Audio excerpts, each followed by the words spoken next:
What's up, everybody? Welcome to day 27. If you are still alive, congratulations. I almost died yesterday. Damn. Anyway, day 27 is about. What's it about? Embodied alignment. Embodied alignment and stabilization. Okay? So, what we've been doing is some very intense and difficult work. Today, we're going to chill the out a little bit because damn, I don't know about you, but revisiting some past trauma ain't easy, motherfucker. Brings up a lot, all right? A lot of grief, a lot of regret, a lot of guilt, a lot of shame, a lot of fear, a lot of doubt, a lot of terrible emotions that I don't like feeling. Learning how to just identify the story and sit with it. Yeah, fucking easier said than done there, bud. Anyway, yeah. Fucking yeah. Listen, folks, I'm in the process too, okay? I'm not perfect. If you didn't know, I'm not perfect, okay? So, here's the deal. I've been aware. I've been aware before. This isn't my first time. Being aware. I've been aware before. I've just tried to escape through unconscious behavior, which was bad for me with drug addiction and alcoholism and abuse of, sex and porn and masturbation and what else? Overachieving, overcompensating, trying to force myself to become something grand in order to feel like I'm enough, okay? Yeah, I'm aware of my story. I get it, all right? And so for anyone out there, listen, when you become aware of who you are, sometimes it can be hard and it can be destabilizing because it unlocks all the old grief and trauma. You're like, yeah, this is my story. This is why I do what I do. This is why I feel like this is why I am who I am. And now what we're doing in the last few days is we're learning how to live with that without letting it drive our behavior or make us kill ourselves. Okay? That's the truth of it. Because if you've been through some shit before, it's difficult. Yeah, it's fucking hard. It's fucking hard to feel your shit and to heal from it. And it's a process. And we've been trying to fucking grind it out because we're such overachievers. We're good little achievers trying to prove that we're enough. This 30 Habits in 30 Days video series, I'm going fucking crazy. It's been a fucking ride, man. Anyway. Yeah.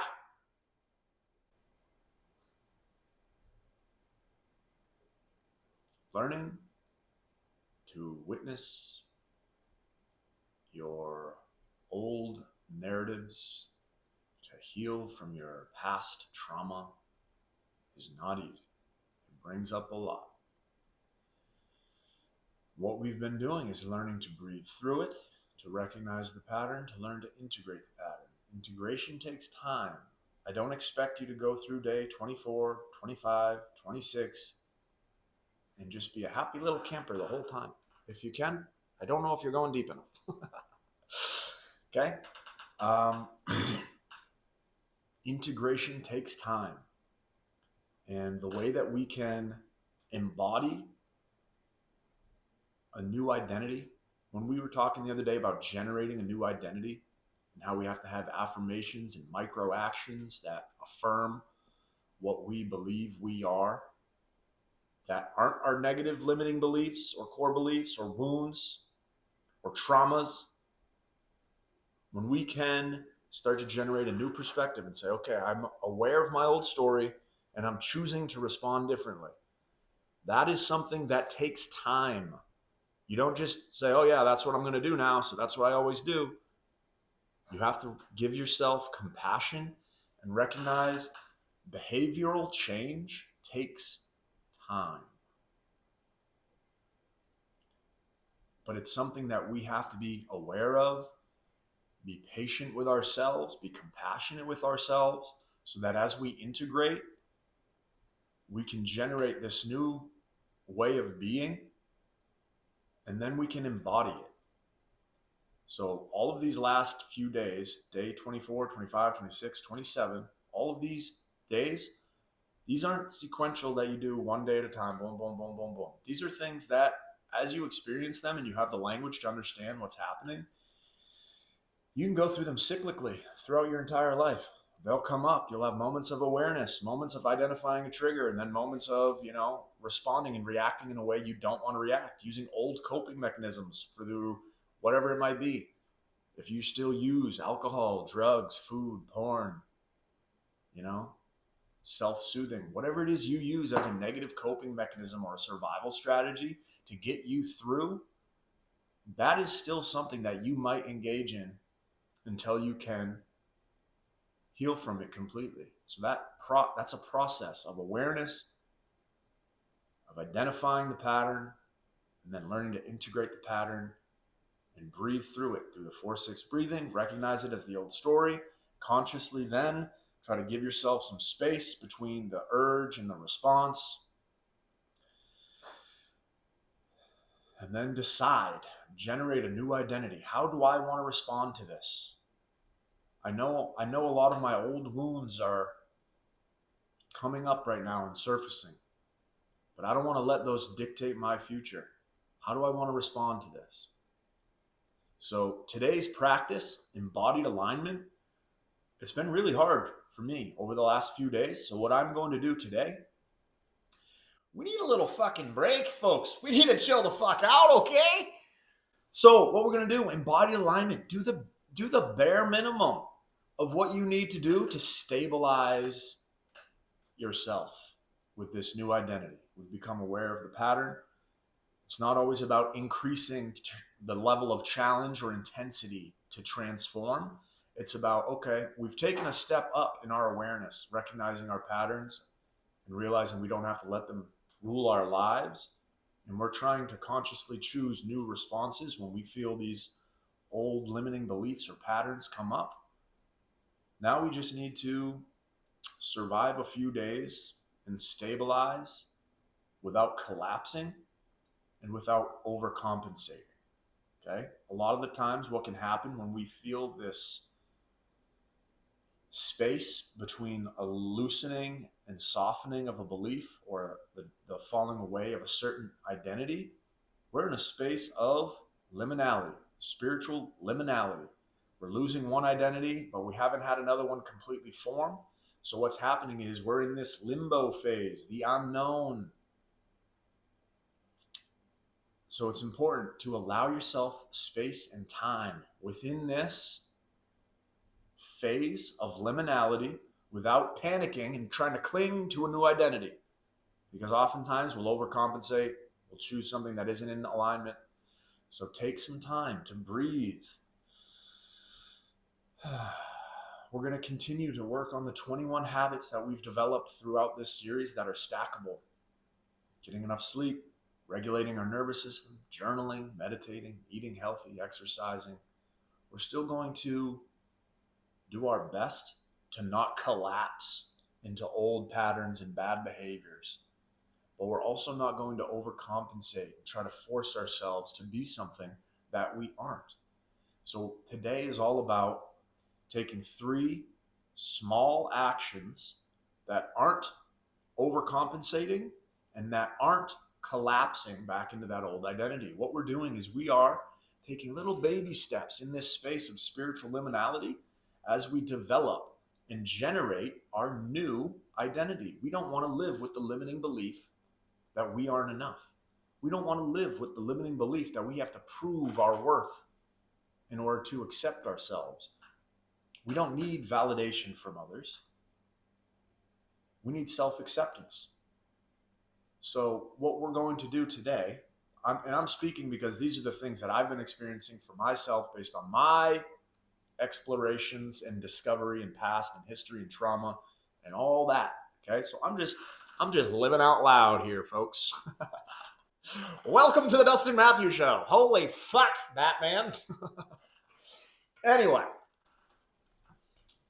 sometimes I slur my words and drool a little bit. Anyway, what was I saying? Today we're going to take 3 micro actions that are aligned with this space of liminality, but towards the identity that we want to embody. So for me, I don't want to go into old patterns of self-soothing and seeking validation.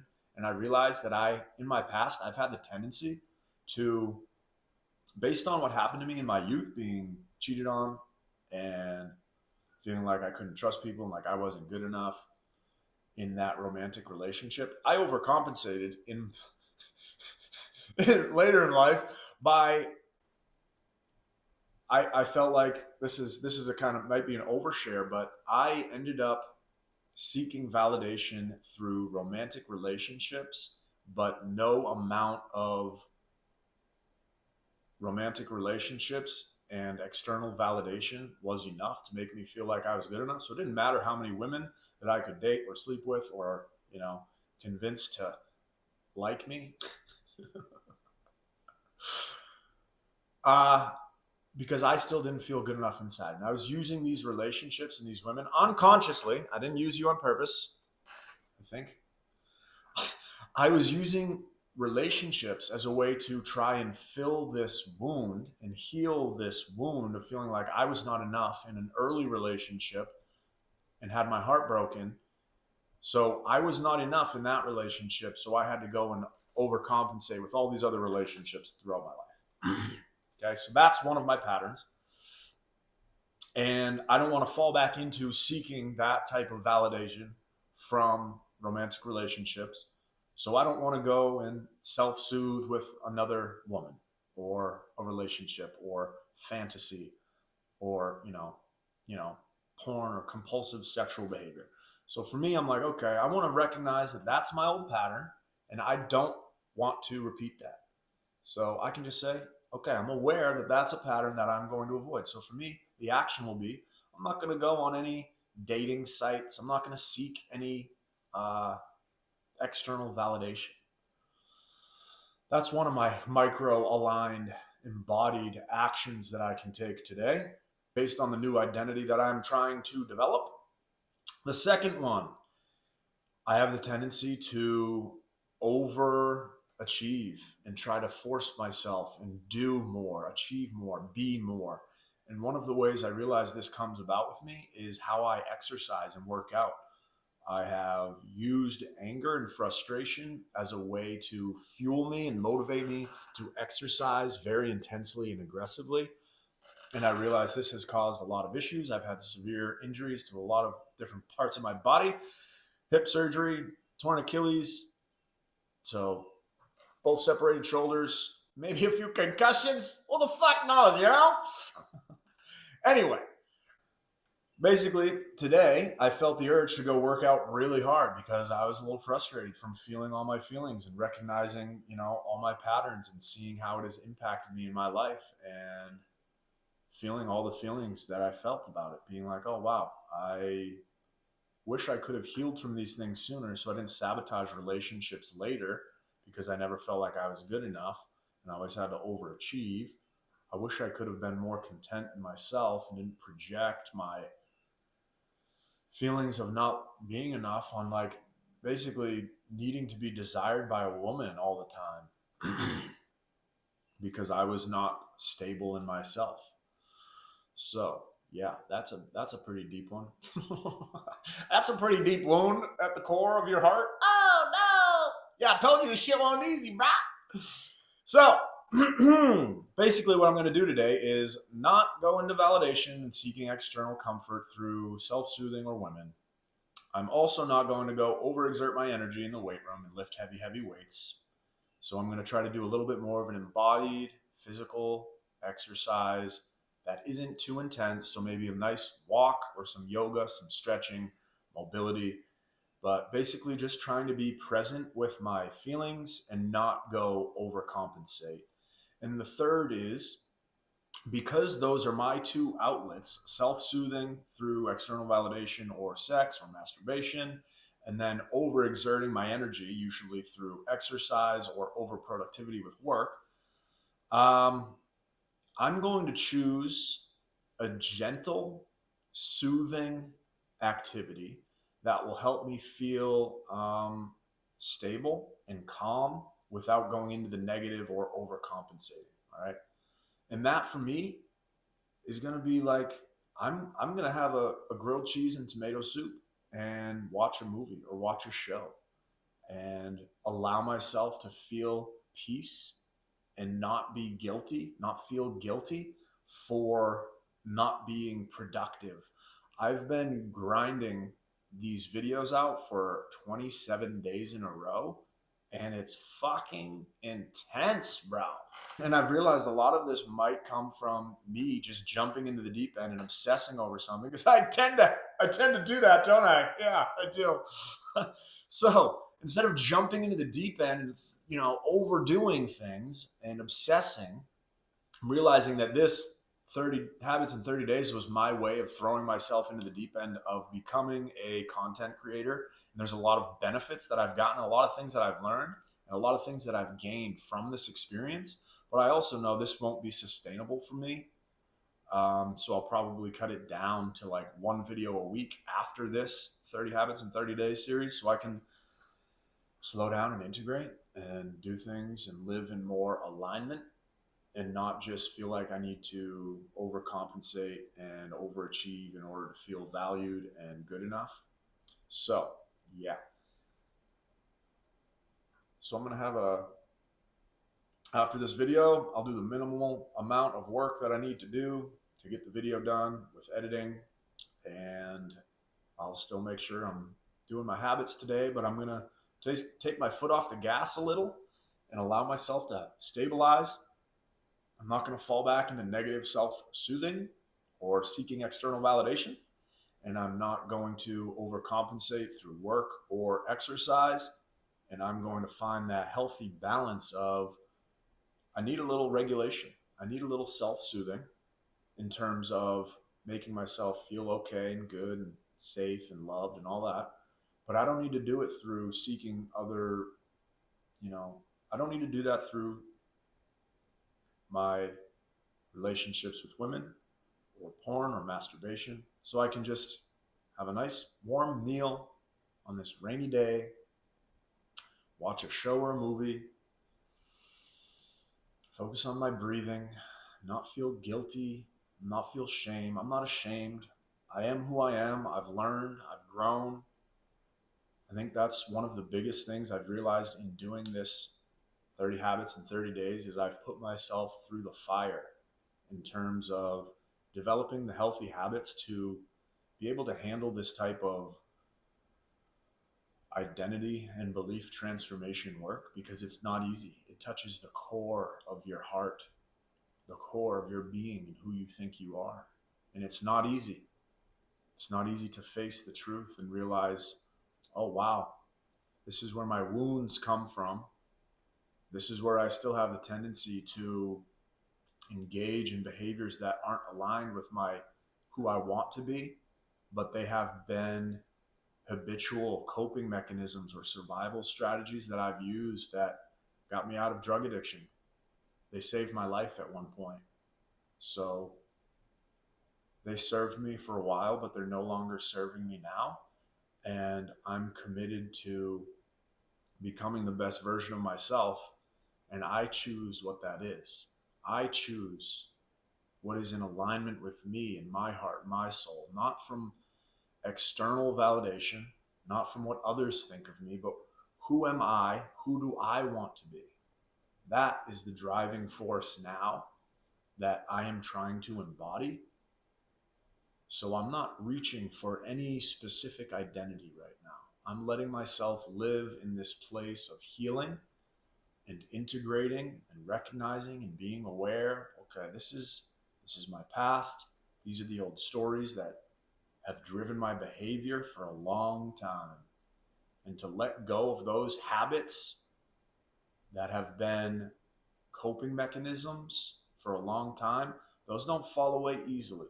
So I'm going to have some compassion and some grace and some forgiveness and some acceptance for myself as I'm building this newer version of me. And I'm not going to try to rush it, because I've tried to rush it before and tried to jump into new identities before. And that's where the overcompensating comes in. So I'm just going to take it slow, take it easy, and breathe and just be here. So that's today's practice. Embodied alignment. Okay, taking those little actions that aren't falling into collapse and that aren't going into overcompensation. We're just going to allow ourselves to live in this space of liminality and just do the bare minimum of what's required to stabilize this new sense of self and this new awareness of what our old stories are and that we're trying to navigate a new identity, and that takes effort and courage and practice and compassion. So I wish you all the best. I wish you all the blessed again. I wish you all the blessed. I wish you all the best. God bless. Good luck. One day at a time, folks. You're doing great. I'm here for you. If you ever need anything, if you ever want to reach out, comment, like, subscribe, do all the things. All right. See you later.